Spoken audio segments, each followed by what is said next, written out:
और भाइयों और नौजवान बेटों और बेटियों, बहुत ही जरूरी और महत्वपूर्ण बातें बहुत अच्छे अंदाज से कही जा चुकी हैं। उनको दोहराने की मुझे कोई जरूरत महसूस नहीं।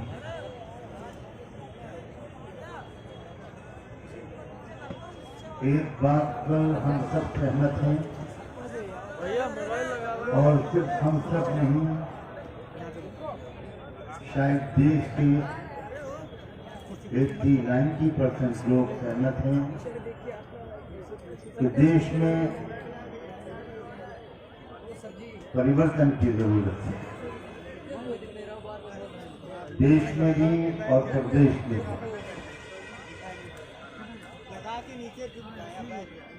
परिवर्तन जो आता है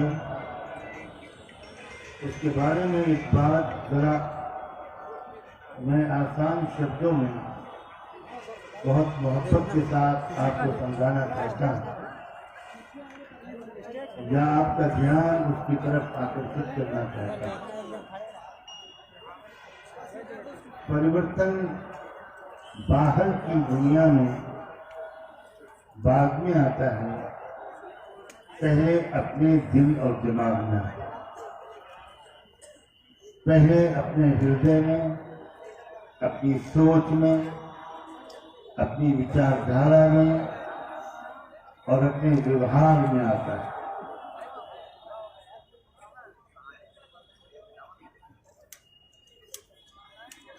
बहुजन क्रांति मोर्चा, भारत मुक्ति मोर्चा अपने अजीम लीडर वामन मेश्राम की क़यादत में, उनकी अगुवाई और रहनुमाई में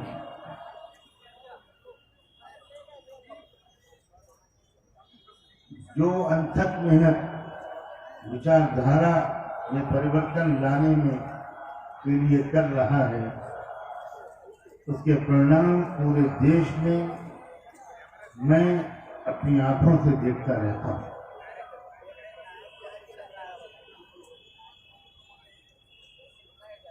अभी बहुत साफ शब्दों में कुछ बातें कही गई।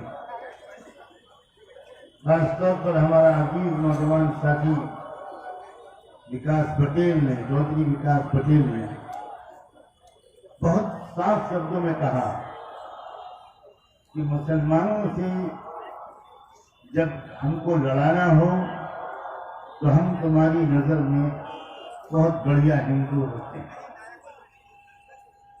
ये एक जुमला है जो सैकड़ों साल की तारीख का खुलासा है।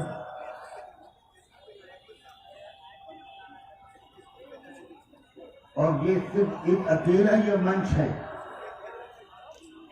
ये अकेला ये प्लेटफॉर्म है। मेरी जानकारी में जो पूरे देश में एक एक गांव में, एक एक तहसील में इस जानकारी को आम कर रहा है कि मंदिर में आप जाना चाहें तो आप हिंदू नहीं हैं, आप बराबरी का हक मांगना चाहें तो आप हिंदू नहीं हैं, आप चमार हैं, आप जाटो हैं,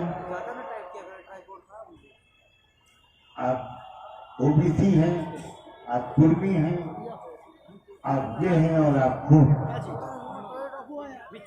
लेकिन जब वोट लेना हो, जब मुसलमानों से लड़ाना हो, तो फिर आप हिंदू हैं और आपके वोटों की और आपके पत्थरों की और आपके हथियारों की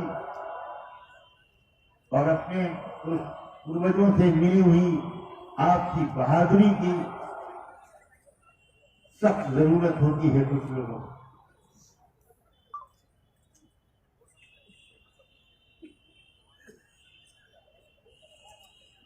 जुल्म को कोई पसंद नहीं करता, मगर मैं आपसे पूछता हूं, खुद बताने के बजाय मुझे बताइए कि इस मंच के अलावा कोई और मंच है भारत में जिसमें जुल्म और जालिमों के खिलाफ इस भाषा में बात की जाती हो, साफ साफ लफ्जों में बात की जाती हो, बिना किसी डर के बात की जाती हो, और किसी विशेष धर्म या जात के लिए नहीं, तमाम मजलूमों के लिए बात की जाती है, तमाम मजलूमों को एक सी इज्जत दी जाती है, एक सा एहतराम दिया जाता है। कोई भी मंच, कोई प्लेटफॉर्म जुल्म के खिलाफ इस तरह बोलने की अब हिम्मत नहीं कर सकता। यहां तक कि मैं जो मुसलमान भाई और बहनें यहाँ मौजूद हों, मैं उनसे भी कहता हूं कि मुसलमानों के जलसों, मुसलमानों की पार्टियां, मुसलमानों की ऑर्गेनाइजेशन और उसमें भी हजरत मोहम्मद सल्लल्लाहु अलैहि वसल्लम की सीरत पर होने वाले जलसे में भी कोई मुसलमान भी इस साफ जुबान से जुल्म के खिलाफ बोलने की हिम्मत नहीं कर रहा। ये मामूली परिवर्तन नहीं है। मैं बार बार इस बात की मुबारकबाद देता हूं और नौजवानों की हिम्मत बढ़ाता हूं और नौजवानों से ये अपील करता हूं, अपनी बहनों से और बच्चियों से ये अपील करता हूं कि अब रफ्तार को तेज करो, इस काफिले को जल्दी मंजिल तक पहुंचाओ। इंशाअल्लाह। हमारा असल टारगेट सत्ता नहीं है, हम सत्ता पाने के लालची लोग नहीं हैं। और अब तक जितना मैंने देखा है, वामन मिश्राम को, उनकी वाइफ मेरी बेटी निशा को और दूसरे कार्यकर्ताओं को, जिम्मेदारों को, मुझे अभी तक तो यही उम्मीद है कि जब सत्ता आएगी तब भी न इनके कपड़े बदलेंगे, न इनके मकान बदलेंगे, न इनके चप्पल जूते बदलेंगे, न इनके घर का फर्नीचर बदलेगा, न इनके किचन की क्रॉकरी बदलेगी। इनके घर में नौकरों को वो सम्मान मिलेगा जो इंसान को इंसान के घर में मिलना चाहिए।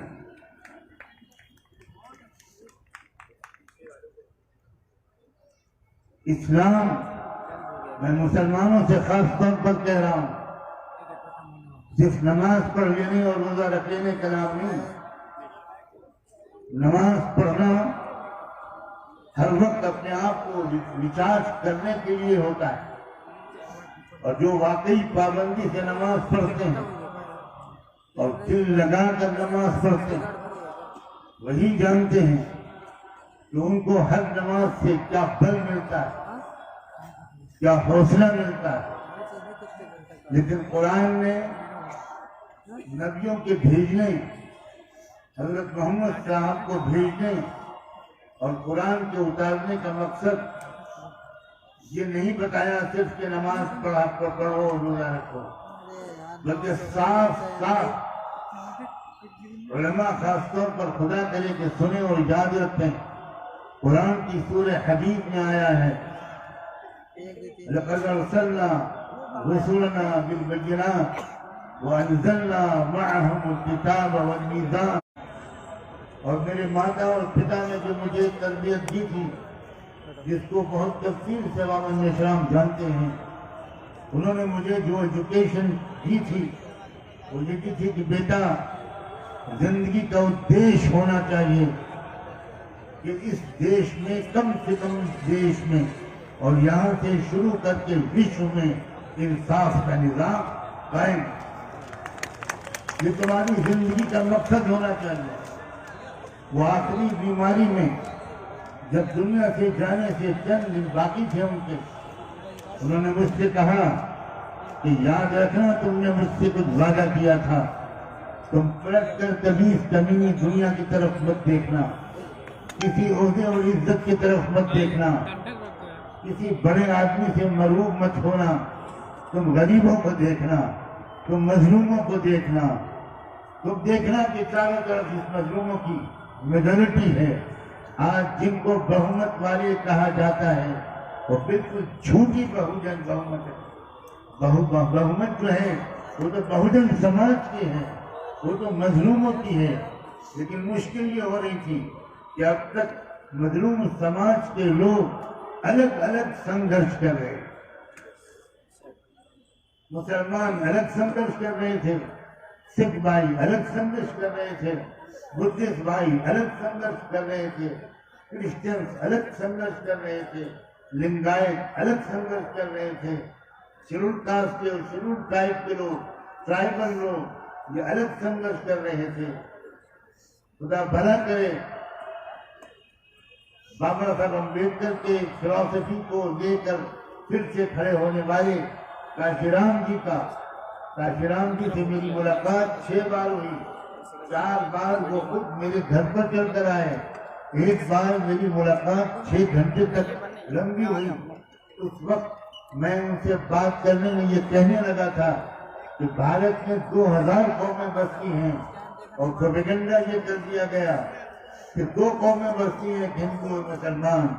तो काशीराम जी ने मुझसे कहा कि नमानी साहब 2000 नहीं 6000 से ज्यादा कौमें बसती। आप इन सबको इनकी अपनी आइडेंटिटी से महरूम कर दिया गया। इनको पता ही नहीं कि हमारी असली आइडेंटिटी क्या है। इनको ये भी नहीं पता कि हमारे पूर्वजों का असली धर्म क्या था। यहाँ मेजोरिटी महात्मा गौतम बुद्धा की पैरवी करने वालों की थी। महात्मा गौतम बुद्धा ने दुनिया से जाते वक्त क्या कहा था कि गॉस्पेल ऑफ बुद्धिज्म में खुद पढ़ लीजिए। उसमें जब उनके आखिरी सबसे करीबी शागिर्द और बाद में जानशीन बनने वाले ने उनके पैरों पर लिपट कर ये कहा था कि महात्मा आप हमको छोड़कर जा रहे हैं, अब हम किससे ज्ञान सीखेंगे। तो महात्मा गौतम बुद्धा ने कहा था मैं अंतिम बुद्धा नहीं हूँ, एक बुद्धा और आएगा, तुम सब उससे ज्ञान और ध्यान सीखना। ये मंच है वो जो मुझे यकीन है कि जो दुनिया में महापुरुष आए, जो दुनिया में ज्ञान लेकर आए, जो दुनिया में इंसाफ और शराफत का पैगाम लेकर आए, जो बहनों और बेटियों की सम्मान और इज्जत का पैगाम लेकर आए, जो गरीबों की खिदमत करने का पैगाम लेकर आए, जो न्याय और इंसाफ का संदेश लेकर आए, वो सब एक एक करके इस मंच के अंदर इस प्लेटफॉर्म पर तेजी से जमा हो जाए। जिस दिन ये हो जाएगा, जिस दिन हम ऑर्गेनाइज हो जाएंगे, मुझे नहीं लगता उसके अगले दिन का सूरज अंधेरे भारत पर निकलेगा, उसके अगले दिन का सूरज उस भारत पर निकलेगा जिसमें हर कच्चे पक्के घर वाले को इंसाफ मिल चुका।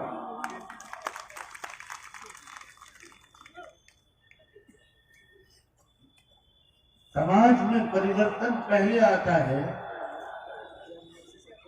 राजनीति में परिवर्तन बाद में आता है। बाबा साहब अम्बेडकर ने जब कॉन्स्टिट्यूशन ऑफ इंडिया पुटअप किया टेबल पर, तो उस वक्त उन्होंने हिस्टोरिकल जुमला कहा था। उन्होंने कहा था कि पॉलिटिकल डेमोक्रेसी हमारे मुल्क में लोग समझते हैं कायम हो गई, मगर I want to make it crystal clear कि सोशल डेमोक्रेसी के बगैर पॉलिटिकल डेमोक्रेसी कभी कायम नहीं है। ये जो संघर्ष है, ये जो आंदोलन है, ये जो बाउंसर से लेकर भारत मुक्ति मोर्चा तक, बहुजन क्रांति मोर्चा तक, और खुदा करे कि जल्दी वो वक्त आए कि बहुजन मुक्ति पार्टी वो आगे बढ़कर बाउंसर के उद्देश्य को प्राप्त जाए। और तमाम नबियों और पूर्वजों और महापुरुषों के मकसद को जमीन पर उतारे। हो सकता है कि अभी कुछ समय बाकी हो, हमें जल्दी करने की जरूरत नहीं है। अक्सर ये गलती होती है, कोई तहरीक को लेकर चलता है और दिल की तड़प के साथ लेकर चलता है, तो वो चाहता है कि मैं जल्दी से अपने उद्देश्य तक पहुंच जाऊं, और उसमें कुछ गलत फैसले हो जाते हैं। हमारे सामने बहुजन समाज पार्टी की तारीफ भी है और इससे पहले भी ऐसा हुआ है। हक ये है कि कुरान में अल्लाह ने अपने नबी मोहम्मद को भी इस बात पर टोका था और इंस्ट्रक्शन दिया था, कहा था मोहम्मद जो सच्चाई को तुम्हारे जरिए पूरी दुनिया में फैलाने का हमने वादा कर रखा है, ये मत समझना कि वो पूरा वादा तुम्हारी जिंदगी में पूरा हो जाएगा। हो सकता है कि तुमको पहले हम अपने पास बुला लें, उसके बाद वो वादे पूरे हों। इसका मतलब ये है कि हमको जल्दबाजी बिल्कुल नहीं करनी है, कोई गलत सौदेबाजी बिल्कुल नहीं करनी है। अपने उद्देश्यों से और अपने जो बुनियादी हमारे इश्यूज हैं, जो हमारे अकीदे हैं, जिसके लिए हम कमिटेड हैं, उसमें किसी किस्म की कोई सौदेबाजी, कोई जल्दबाजी किसी तरह ये लीडरशिप नहीं करेगी। मुझे इसका पूरा विश्वास, मुझे इसका पूरा यकीन है।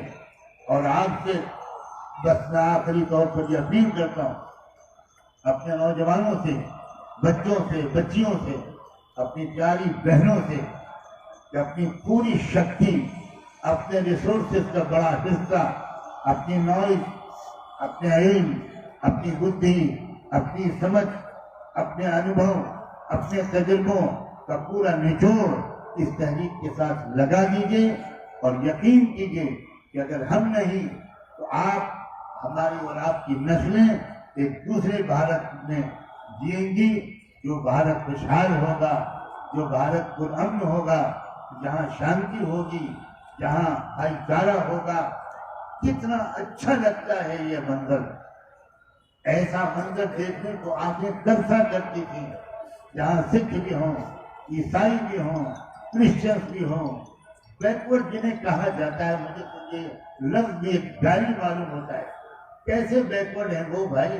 बैकवर्ड तो तुम हो, तुम तो हजारों साल पुरानी खुराफात की तरफ इस 21वीं सेंचुरी में भारत को वापस ले जाना चाहते हो। तुम हो असल में बैकवर्ड। बैकवर्ड वो लोग नहीं हैं जिनको बैकवर्ड कहा जा रहा है, वो फॉरवर्ड लुकिंग है, वो दूर तक देखने वाले लोग हैं।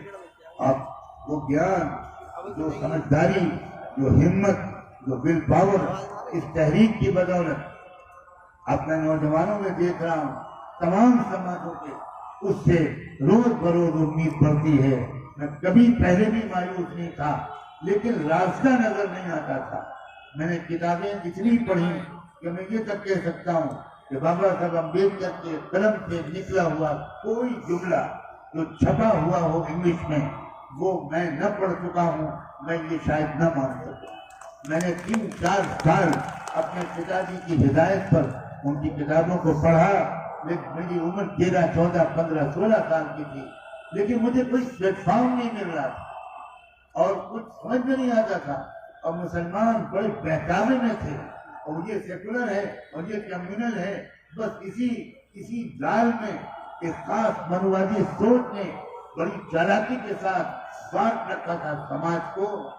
असल तकसीम ये नहीं है, असल तकसीम भारत में और दुनिया में जालिम और मजलूम, और इस तकसीम को उजागर किया है सिर्फ इस आंदोलन ने, इस मंच ने।